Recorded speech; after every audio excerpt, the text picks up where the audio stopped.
It's always hard virtually, but I've got a couple of things to show you here tonight. So this little number is Gwen, which is our clitoral vibrator, and it's body safe silicone, really nicely made, waterproof. And the reason that I was keen to find a clitoral vibrator so we sell this on Pelvic Relief, was I think if it's your first time that you've maybe bought a vibrator or you're wanting to try something new, I think we shouldn't underestimate the clitoris and what it can do for us. And I think the lovely thing about a clitoral vibrator, it will take the pressure off if you don't want or you aren't ready for penetration or penetrative sex. So I think the clitoral vibrator is a really nice starting point. It's quite flexible, so I always look for things that are soft, that are kind, that are body safe, and it's just really simple. So it's just got a little button on the front, and then it goes through 10 different vibrating patterns. You can try it.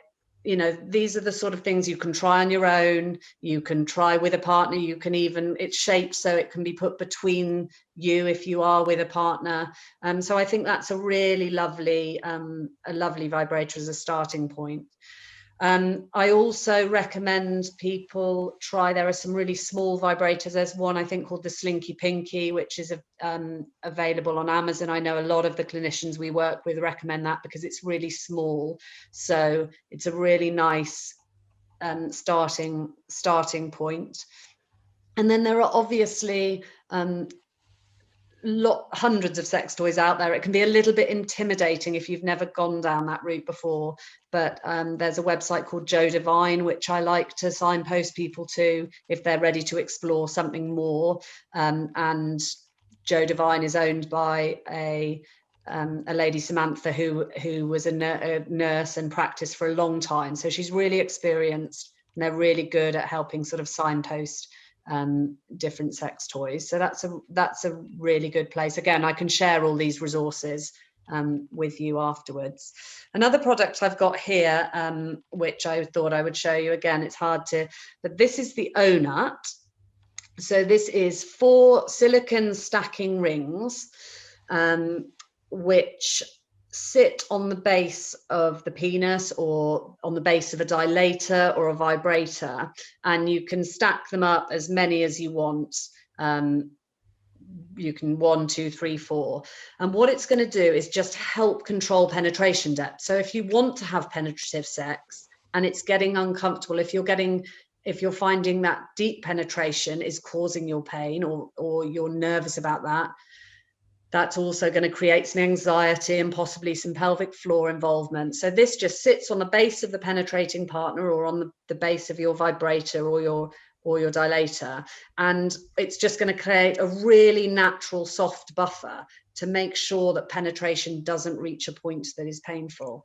So that's a super it was designed by a lady in America who was experiencing painful sex, and so found a solution herself. So a lot of the things I often really like or recommend tend to be women-led,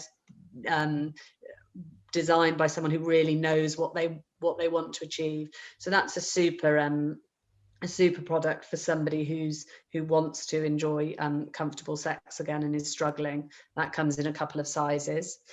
I don't have any dilators with me here tonight, but dilators, for anyone who doesn't know, they may be prescribed by your doctor, but they're graded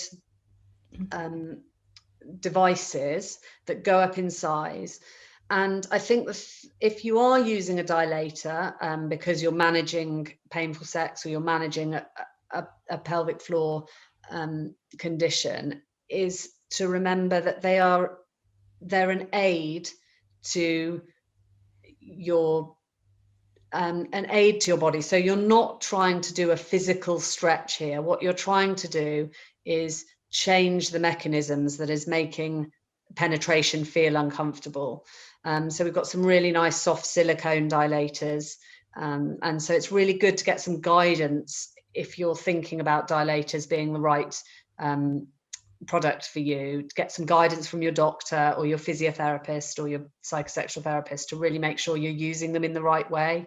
So that would be my advice there. You've got vaginal moisturizers, which are going to be more to maintain day-to-day comfort. So they are just delivering water to the tissue. So whereas the HRT is re-estrogenizing the system, which introduces the natural lubrication, what a moisturizer does is just deliver water back to the tissue. And it's for day-to-day use. You can use it alongside your HRT. So if you're using something like Vagifem and you're finding on day 2 or 3 you need something else before you take your next dose, then a moisturizer is perfect to work alongside that. Lubricants are then going to be additional lubrication for sex. There are some ladies like to use their lubricants more regularly for comfort, but actually they are designed to deliver a lot of moisture over a shorter period of time for sex. So a moisturizer is going to be better to deliver moisture over a longer period of time. But when I started researching this, and the thing that we all need to be really aware of is that formulation with these products really does matter. And for a long time, there wasn't enough thought put into lubricant and moisturizer formulation because they were designed to be cheap and slippy, but these big companies didn't really think about what was good for gynecological health. So there are plenty of ingredients that you might be familiar with because they're in your cosmetics and that they're okay for normal epithelium. But it's remembering that the vulva and the vagina is made of a mucosal tissue, and it needs a really different set of ingredients. So the thing I would always say, I can talk about the Yes products, but the thing I would always say is look at the ingredients list. We want to avoid the big molecules, the glycerin, glycols, things that are going to have a sugary base and encourage thrush. We want to avoid mineral oils, parabens. So having an open ingredient policy on the lubricant you're using is really important. And if you're unsure, to chat to your doctor about it. I can talk obviously with confidence about the Yes range, knowing them. So just quickly, the vaginal moisturizer, which you might be able to see is in the white. Now you can use that. It comes either in the tubes or in little applicators if you want to deliver it higher up. And that's going to be for day-to-day use. And then the lubricants, which they have, are the oil-based lubricant and a water-based lubricant. And the difference there is going to be a little bit about personal choice. An oil-based lubricant will last longer, will really protect tissue, especially if there's microabrasions or the tissue's quite friable. So it's really nice on the vulva if you've got irritation there.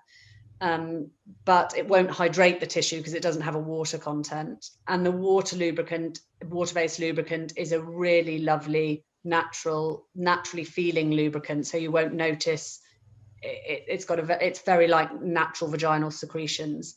And they can be used together. So you can put the oil underneath and then the water on top or on a partner, and then the two will slide over each other, which is a really nice combination that Sue might recommend. But I'm very conscious that I'm whizzing through that a bit. But I think Yes is, I work as an ambassador for them, but they do have a very open ingredients policy on their website. So it's really about finding what suits you, but really trying to do a bit of research before, because they're not all lubricants aren't created equal. I think that's the thing to remember.